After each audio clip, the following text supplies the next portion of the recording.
What's going on, Guardians? BriarRabbit here. Welcome to Shard It or Keep It, the series where I make an argument both for and against dismantling an item, and you make the decision. This week, the exotic machine gun super good advice is on the chopping block. But first, let's take a look at last week's weapon, Atheon's Epilogue. The Epilogue is a void damage primary auto rifle earned by defeating the Templar in the Vault of Glass raid. Known for its massive clip and low impact, the argument for dismantling the Epilogue was strong. While it is a void damage primary, the Word of Crota has eclipsed its usefulness in Nightfall strikes. It is capped at 300 attack, making its low impact feel even more severe since the release of the Dark Below DLC, and the general archetype of high rate of fire, low impact auto rifles in Destiny is simply not very desirable. The argument for keeping this weapon rested on nostalgia.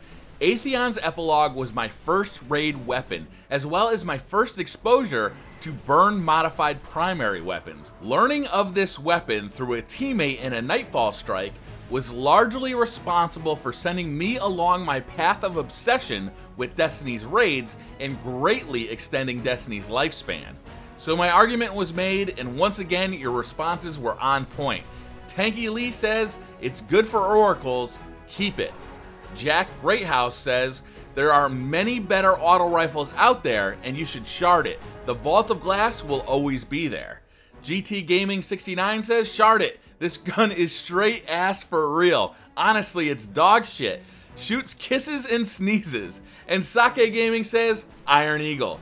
In the end, this was a close race. With 54 votes for Keep It and 46 votes for Shard It, Atheon's Epilogue keeps its place in the vault. 2 weeks ago, we made a decision on our first exotic weapon, and now it's time for our second. Super Good Advice is an exotic machine gun earned by completing the exotic bounty of Voice in the Wilderness. A solar damage weapon, this heavy includes the perks Crowd Control, kills with this weapon grant bonus damage for a short time, and Super Good Advice, almost all shots that miss their target will return to your magazine. So why would we dismantle this exotic? Let's start with recoil. This gun kicks like a mule. It is incredibly difficult to keep on target, making pulse firing this weapon the only real option.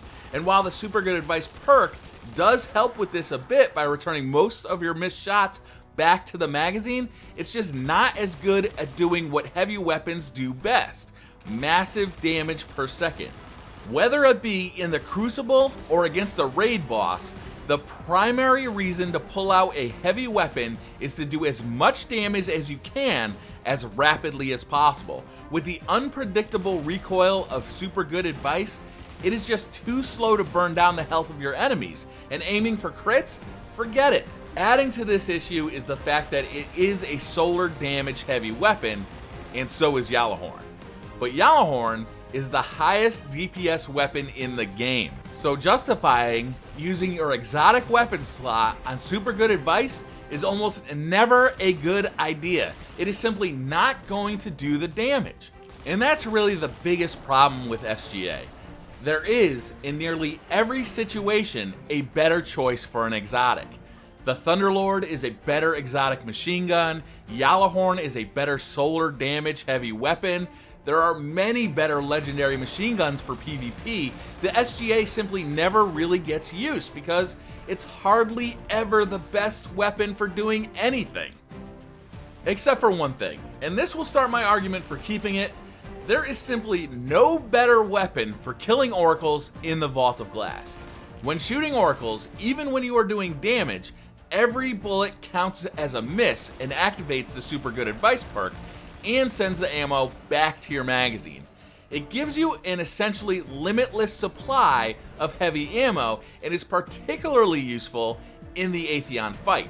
Corrective measure shines here as well, with Field Scout giving you 100 rounds and its Oracle Disruptor perk, but SGA will never have to be reloaded when used in this manner, making it, well, better. And that's it. That's literally the only reason I can come up with to hold on to super good advice. Obviously, it's an exotic, and if I had unlimited vault space, there is no way I would dismantle it just because of that fact alone. But that's not the case, and decision time is here. So now it's up to you. I have argued both for and against dismantling SGA. In the comments below, cast your vote. Shard it or keep it. You decide, and in the next episode, I will act upon your recommendation. Thank you very much for watching. Don't forget to hit that like button if you liked the video. Subscribe if you're new to the channel, and I'll see you guys next time.